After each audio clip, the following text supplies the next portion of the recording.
This is the Engine Masters carburetor versus the EFI title match, round 2. This time, multi-point injection versus a carburetor on the same intake manifold.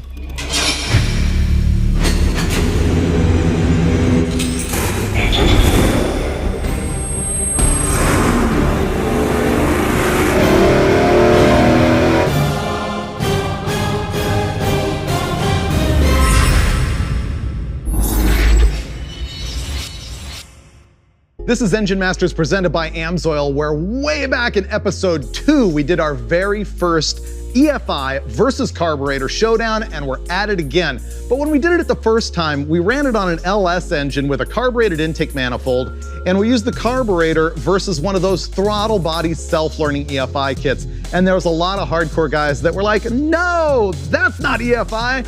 Real EFI is multi-point with a custom tune. Well, that's what we're doing here right now with a complete Holley HP setup on top of this small block Chevy. We're gonna compare it to 2 different carburetors. You know, in the meantime, between that early episode and now, I think it's gotten a whole lot easier to run multi-point injection on common engines. Holley sells this entire kit that you can use to convert any 4-barrel based V8 into EFI with a 4-barrel throttle body flowing 1,000 CFM, and you get the rails, the computer, all of the sensors, everything that you need to make the thing run. This thing went on this engine in a snap, and Brule got it all tuned up so that we can compare it to the carburetors. We're running this deal on an Edelbrock Victor Jr. intake manifold. It's a single plane, and it's been modified to accept injectors, although you can buy a manifold like this straight off the shelf now with fuel rails and everything. The engine that we're running this thing on is a small block Chevy that you've seen a bunch on Engine Masters. The last time we had it out, I think we did a water pump shootout, and it made like 460 horsepower. It's a blueprint 383 short block with some hopped up heads and a bigger cam than the crate engine comes with. Very much standard average stuff. You probably have something like this in your car, and we're gonna answer those questions about whether you really wanna step up to multi-point EFI or if you can get away with a carburetor. We're gonna put the thing on the dyno right now, AMSOIL it up, and baseline it with a perfect multi-point EFI tune-up before we throw carburetors on it and answer once and for all, what's really better for power production, EFI or carbs? There's no real rocket science when it comes to oil for EFI versus carburetor, so we're gonna run our little 3D3 on the premium protection 1040 AMSOIL that it's always been on. One thing to think about though is I notice a lot of guys will run carburetors like really rich, and that can lead to oil contamination and shorten up the oil change interval. Whereas if you have EFI, I just poured this all over the valve cover, you can probably extend that oil change interval and save some money. Wow, that's a mess.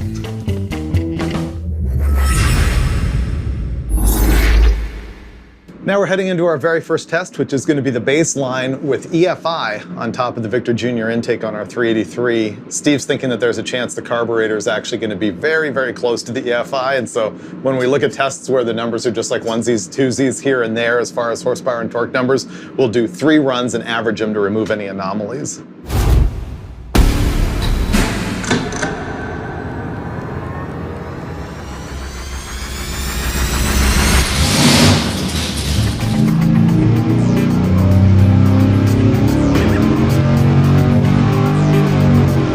That's actually a pretty good run into the little small block. I've called it many times the ultimate average motor. It's so average. It's better than average on horsepower.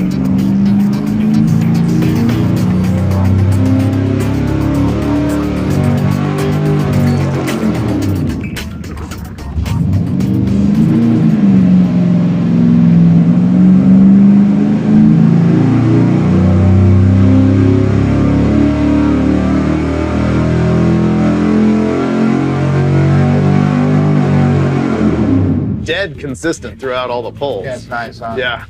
So looking at the average of the last 3 dyno pulls, which basically were identical, I mean, there was almost no wiggle in them at all. Here's our overall curve. We made 474.2 horsepower at 5,700 RPM, and the torque peak is oddly close. It's 5,100 RPM and 462.2 pound-feet. And that's that single plane intake manifold. If it had a dual plane, it'd be making its torque peak a little bit lower. Let's have a look at what you did as far as the AFR curve on this thing. So you're running at 12.5, 12.7, you know, all the way from 3,000 up to the horsepower peak. And we'll see if the carburetor is able to do that too. That's one of the things we see in the carbs. Sometimes they will swing one way or the other. Yeah, there'll be a jump or a move, and sometimes they'll go lean to rich, rich to lean. There are ways to tune around that, but it takes a pretty special carburetor guy to get that done. That's you. But we could probably raise this 2/10, lower it 2/10, and not see any power difference. So I don't know with a carburetor, if it moves 2 or 3/10, how much that matters. 2 or 3 or even 4/10, how much that really matters as far as power. We keep talking about the carburetor. We need to go install one and find out. My favorite. I'm crossing my fingers that they make more peak horsepower. I think the carburetor might be better everywhere. You may be right. Now we have our baseline, but I'm gonna give you just a little bit more dirt before we move on about that EFI setup. This manifold right here is part of what comes with a complete Holley HP EFI package that you can buy. It's right around 3,000 bucks for a small block Chevy, whether you've got Vortec or a TPI type cylinder head pattern or the classic pattern. And it comes with everything you need as far as wiring, sensors, computer, manifold, rails, pre-bent lines, the whole shebang. The only thing it doesn't come with is the fuel pump and the injectors themselves, because those things need to be sized towards how much horsepower you're planning on making, so you'll want to buy those separately. And just FYI, we're running 38 pound-per-hour injectors on this deal at 45 PSI. We tried to run a carburetor on this manifold that comes with the Holley kit, and basically it was really bad, which brings up a really good point, which is that multi-point EFI is only flowing dry air through the intake manifold. There's no fuel suspended in it, and that opens up the intake manifold design, and it's really one of the major benefits that we're not realizing here. That's why OE manifolds have big long runners in them that fuel would never make its way through, but dry air will. So we're not realizing those advantages here, but it is a really solid A/B test on how these things are gonna perform on the same manifold, and here's what we're using. On the engine in the dyno cell, we've got a Victor Jr. that's been modified with bungs for injectors. Edelbrock now sells this Victor E manifold, which is very similar, but comes pre-set up for injectors, and they've got rails for it also. And I noticed TrickFlow has a new manifold for small block Fords that you can also buy rails for. And if you've got that situation, you can also buy a Holley kit that does not include the hardware, but that does have everything that you need to put a throttle body and the EFI itself on your engine, just not the hard parts. So there's kind of what we've got going on here. Before we move on here to the old organized fuel leaks, the dinosaur implements known as carburetors. So the 4-barrel throttle body that we were running on the EFI is advertised at 1,000 CFM. So there's two things that I wanted to do in order to compare that to carburetors. One of which is run a 750 CFM carburetor, this one being a Holley XP, because this is really typical as to what a guy would run on the street on that 383 in the real world. But I also wanted to run a carburetor that more accurately was sized to the throttle body we used with the EFI. So this Quick Fuel Technology 4150 series carburetor flows an advertised 1,050 CFM. So that's gonna give us a real accurate A/B test, changing nothing but the air door and the carburetor and the fuel pump. Let's go find out right now what we're gonna do with this 750 before we move on to the 1,050. We have the dyno measuring the manifold air temperature, which is going to be really interesting. I want to see if it's colder with the temperature carburetor. probe right here. And kind of what we're looking for there is the difference in the vaporization of the fuel with the carburetor to see if it actually lowers the air inlet temperature significantly. Any predictions here, Freiberger? I don't think the 750 is going to make more power than the EFI. You don't? No. You want to rethink that? I love knowing and watching. I know, I hate it when you know. Brule already pre-tuned all this stuff so that we would be set and be able to do this quickly. So this is really streamlined, right? Yeah, look how much lower that is than the carburetor. It's an advantage for hood clearance. And notice there's no booster venturi inside there to obstruct airflow. Yeah, that's 1,000 CFM. This is 750 with a booster and junk in the way. But basically we just took this off and put that on. It changed nothing else but the fuel Nothing else. pressure. Even the ignition timing still being handled by the Holley EFI. So the only change is the carburetor and the fuel pressure.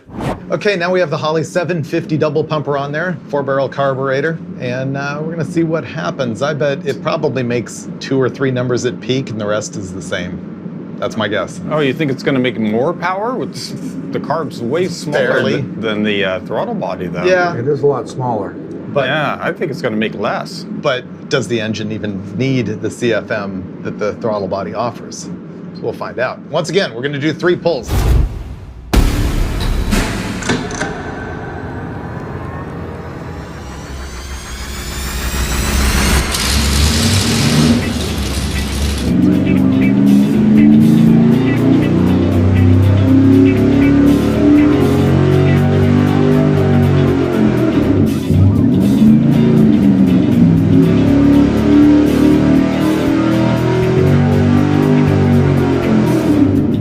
Steve has already pre-tuned this thing to be as close to the EFI as he could get it, but the thing is, carburetor tends to still go through a bigger range of air-fuel ratios throughout the pull. As you can see right here, this red line is the EFI, the black one is the carburetor, and a lot of this has to do, I think, with loading the carburetor at 2,500 RPM at full load, wide open throttle on the dyno. It doesn't like to actually move a fuel at that point. It has trouble metering it through the booster and having a good signal. Well, and the fuel has inertia that needs to be overcome. Whereas on the EFI, it's being sprayed right at the back of the intake valve. This thing, the fuel droplet has to accelerate through the intake manifold. Right, it has to be drawn in all the way from the float bowl down into the cylinder. Yeah. And here's our 3rd pull.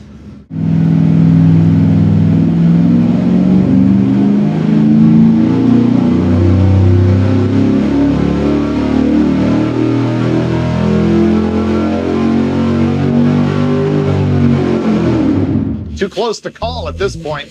I don't know where it's going to happen. Gotta run the averages. So what we're looking at is 471.7 average horsepower at 5,700 RPM and a 5,000 RPM, 463.9 pound-feet of torque. Let's overlay the EFI and see how they compare. So the EFI being the red line. It makes less torque. And the carburetor actually improving here, but arguably, is that because the carburetor is richer right there than the EFI? Let's take a look. Here, once again, we're looking at the red line is the air-fuel ratio curve over the pull with the EFI, and the black one is the carburetor. And the carburetor is making more power, not just here at 3,200, where we're seeing that it's way richer than the EFI, but it's also making more power up here. So yeah, and there really wasn't much I could do about that swing, and I'm not sure there would be if I worked on it for days. Yeah. But with, you know, I kind of just looked at where we were with the EFI, and I mean, it was rich here, lean here, but then out here it was basically the same. But I just didn't, you know, that's really all I could do there. It's on both sides. yeah, normally I think what we would expect to see is that the carburetor, because of the latent heat of vaporization of the fuel in the manifold, has a colder manifold air temp than the EFI and makes more power. That's the typical theory, right? Speaking of air temp, let's take a look. So this is going to be air temp inside the intake manifold, just under the throttle body.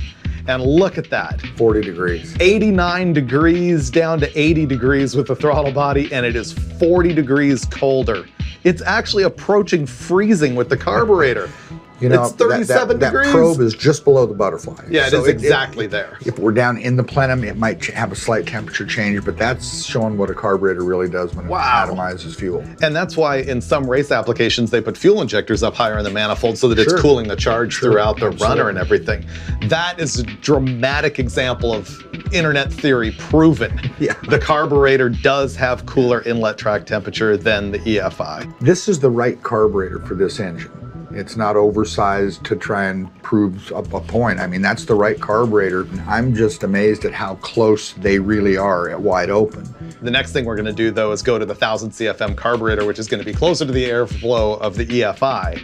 And we'll find out if it still makes more power down here, but also beats it up top. If it needed the air, but the other challenge we may have is 2,500 RPM with a 1050, 40, 150 carburetors. Yeah. No, it'll be fine, Steve-o. Trust me. It's all good. Trust me, it's no problem. I always trust you, Steve. So the answer Thanks, here Steve-o. with the 750 carb versus the EFI is that the carburetor really wins from 3,300 RPM all the way up to 5,000, and the EFI is matching it and even beating it by a number or two at the very, very top of the range.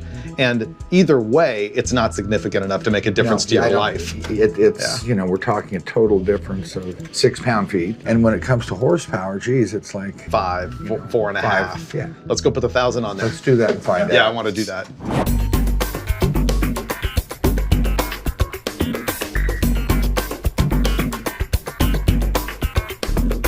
So this is the EFI throttle body. The air doors or butterflies or throttle blades in this thing are the same diameter as what's in that carburetor right there. This is advertised at 1,000 CFM. The thing is, so is this carburetor. Well, actually, this is advertised at 1,050, but it's got boosters in the way. So they don't flow exactly the same, but both of them are gonna be far in excess of what this engine actually needs.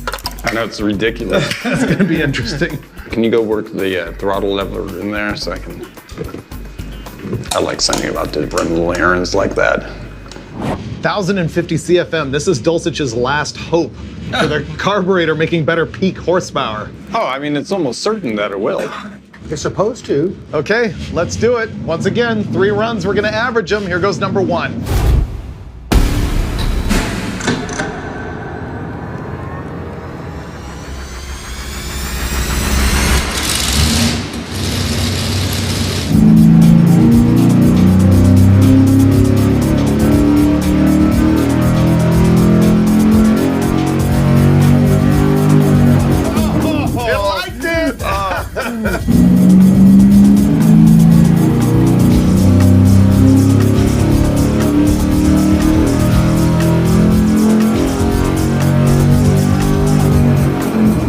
Pretty stout. Carb's way better. We're seeing bigger torque numbers at peak and 480 horsepower for the first time, but we got one more pull before we can do our average.